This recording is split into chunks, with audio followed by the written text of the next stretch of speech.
एक जण म्हणजे मग याच्यातून मोहरा आपण दिल्या पाहिजे. ठीक आहे म्हणे मोहरा देऊ आपण. मग त्यांनी काय केलं, स्वतः छोटासा रिंगण केलं आणि त्या मोहरातून असा बुचकूल भरून मोहरा घेतल्या आणि वर फेकल्या आणि ज्या वर्तुळात पडतील त्या देवाच्या, बाहेरच्या पडतील त्या आपल्या. मोहरा वर फेकल्या, ते वर्तुळ छोटा असल्यामुळे काही मोहर पडली नाही त्याच्यात.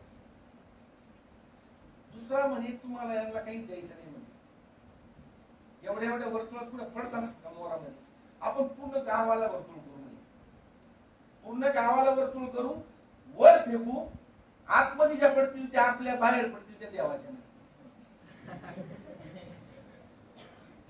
पहिल्यासारखं झालं.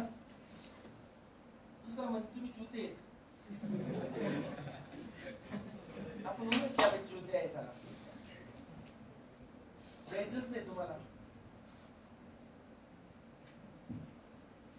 सारखा बाजूला तुम्ही देव पण राहतो वर,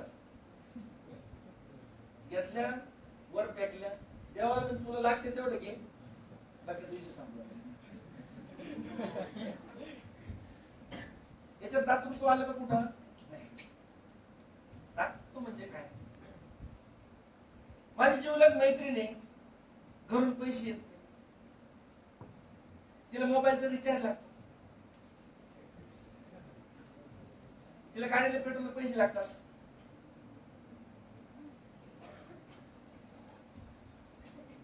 दातृत्व याला म्हणायचं.